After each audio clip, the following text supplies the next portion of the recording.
the end of every year, there's a few lists I do.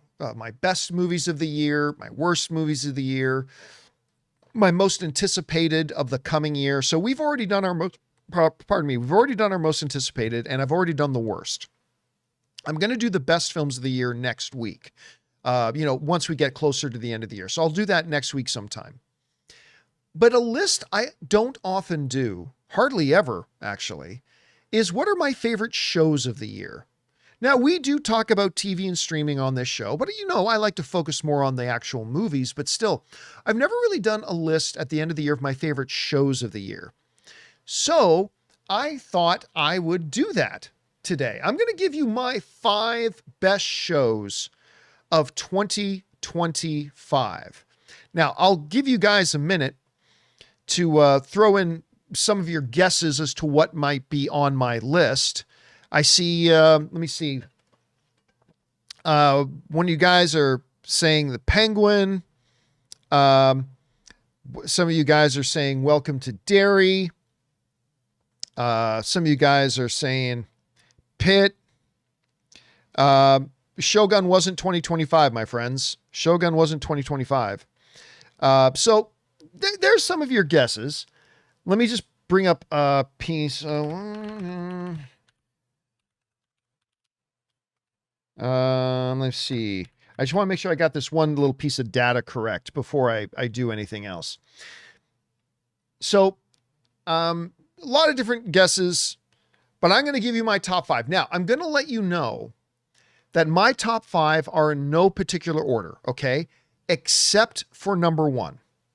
The reason number one is because it's number 1, but I'm also going to let you know that one, because you guys all know this is going to be my number 1 favorite. My number 1 show of 2025, obviously and easily, is Andor. Obviously and easily. Andor is the best show of the year. It was also, and I say this with firm conviction, Andor is the single greatest thing Star Wars has ever produced outside of the original trilogy. So there's the original trilogy, always and forever at the top. And after the original trilogy, after New Hope, Empire, Return of the Jedi, the next thing in line is easily, without any doubt, without any question, the best thing Star Wars has ever done in decades is Andor. And season 2 came along. And I thought, just be 75% as good as season 1. Because season 1 was remarkable, but it was unrealistic to think that they could match it in season 2. So I went into season 2 just saying, just be 75% as good as season 1. But they did the impossible. They made it even better. With a couple of the best episodes of television I've ever seen. I'm not saying they're number 1 and number 2 best episodes of all time, but there were 2 episodes in this season of Andor that would be probably in my top 20 list of the best single episodes ever in television history. That's how good I thought Andor was. It felt so good, especially coming off of crap like The Acolyte and a few other things that we've had. It was so good in Mandalorian season 3 and whatever. It was so good to come back and actually have something that was Star Wars related, that I was salivating every week, waiting to watch the next episode, all that kind of stuff. Anyway, for me, easily, no questions asked, the best show of 2025 was Andor, specifically Andor season 2. All right. These next 4 I have in no particular order. Okay. So the next one I'm going to mention isn't number 2. These are just in no particular order, but they do round out my top 5. And the next one I'm going to mention is a great redemption story, a wonderful redemption story, because the next one I'm going to mention is Dexter Resurrection. And what I mean by a fantastic redemption story is, like everybody else, I'm a big fan of the original Dexter. Okay. Everybody loves the original Dexter. It's great. But then came Dexter, stupid sun spawn off spin, shoot me in the snow. See, whatever that was called. What was the name of that next series? Dexter, Original Sin? No, not Original Sin. It was Dexter, I don't know, New Blood. That's what it was. Who was the first person that said New Blood? I think it was Ash was the first one who said New Blood. Thank you, Ash. That show sucked. Okay? That show was terrible, and I hated it. I hated it so much that even when they were bringing out that prequel show, I think it was called Original Sin, which, you know, going back to how Dexter got started, I wasn't even going to watch it.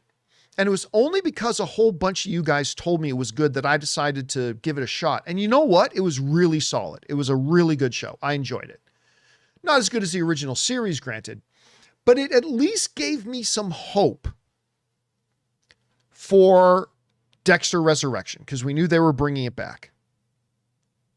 Dexter Resurrection. They bring it back.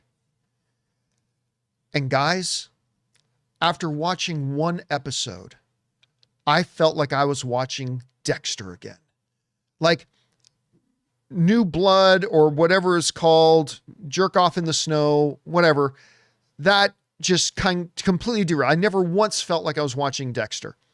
Original Sin was really solid, but it felt solid like it was a show unto itself. It didn't feel like Dexter to me, but I still really enjoyed it. But one episode into Dexter Resurrection, I'm like, it's back. And every episode just got better and better and better. And Peter Dinklage, low-key MVP. I mean, it was just so good. A glorious, satisfying ending to the season. And now I cannot wait for season 2. I cannot wait. Dexter's like the best redemption story of the year so far, redeeming that original blood, whatever it was. And so Dexter is the next one on my list. All right. We got 3 more to go. The next one, I think I was anticipating it being really good, but I was not prepared for just how good it was going to be. And that's The Studio. Holy crap. I have got to get out of the doubting Seth Rogen business. Now, I normally don't. I normally don't at all. I doubted him with his Green Hornet movie. And, you know, it's not the popular thing, but I actually kind of like the Green Hornet movie. I did. For what it was, I thought it was fun. And then, I thought The Studio would be good. But I started hearing all these industry insiders saying, oh my God, this is like one of the best things ever. And I'm like, okay, it's not going to be that good. And guys, listen, I have lived in Hollywood for about 15 years now. And I've had my entourage moments and I've traveled in certain circles. And I just cannot believe how accurate, in a exaggerated way, but nonetheless, how accurate and how I have heard the exact conversations in this show in real life. It is uncanny, but listen, just being like real Hollywood doesn't make the show good. The show's not good, especially as a comedy, unless it's hilarious. And this show is freaking hilarious, man. I would just almost laugh myself sick almost every single episode.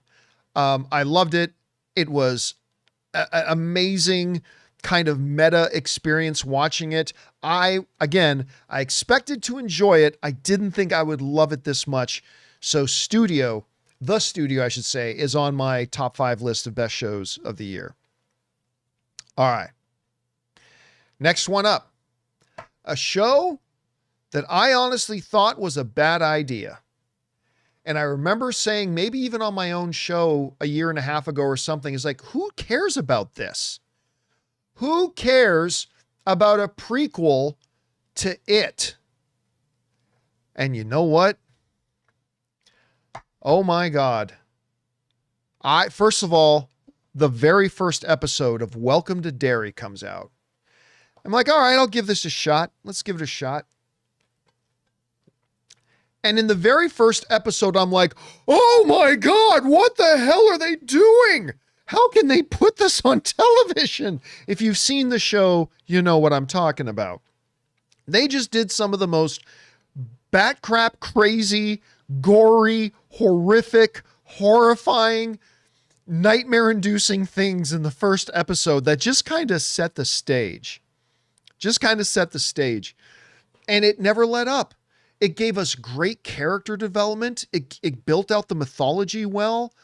And I was like one of those guys that thought we don't need to know about Pennywise. We don't need to know Pennywise's background. It's kind of like the Force and midichlorians. Just leave it alone.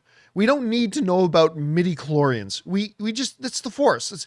And I kind of thought that about Pennywise. But what they did in this show was amazing, because they actually made Pennywise an even better character.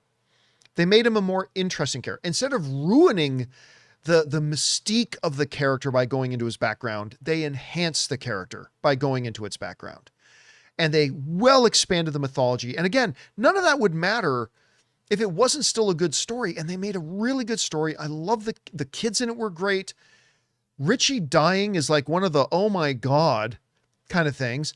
It's a fabulous show, and it ended strong. And man, it won me over. Welcome to Derry is one of my top 5 favorite shows of the year. All right. That leaves one more, and I don't think it's going to surprise any of you. The next one, remember, except for number 1, which is Andor, none of these are in any particular order. This one won't surprise any of you, but it's a show was coming out that was in maybe the most tired, overdone genre of show, the medical drama. How many shows do we have to have that are based in a hospital? We've got a million of them. There are some really good ones, but for the most part, they're generally the same. Some are better than the others. But guys, I tuned in to watch The Pit because I heard so many people talking about it. And it came out in January. So we're like, this is like almost a full year ago it came out. It came out in January. We got season 2 about to come out. I don't know that I don't know that there's ever been a better medical drama. Like, a lot of people draw comparisons to ER, and that's fair. But frankly, I thought just one season in, this thing blew ER out of the water. I think it blows every medical drama I've ever seen out of the water. This show is amazing, and I could not stop watching it. And I was a little put off at first when we realized they were doing it like the 24 style, where the whole show is literally in real time. Episode 1 is hour 1. Episode 2 is hour 2. Episode 3 is hour 3 of this one day in the life of this emergency room in Pittsburgh. And I was just floored, guys. I was just floored. I saw somebody say, how do you not have Penguin on your list? Because Penguin came out in 2024. But anyway, yeah, I was just absolutely floored by The Pit. I cannot believe how excited I am to watch the next season. Again, all these are in no particular order, granted, but maybe if they were in order, I'm not saying this for sure, but maybe if they were in order, I might have Pit as number 2.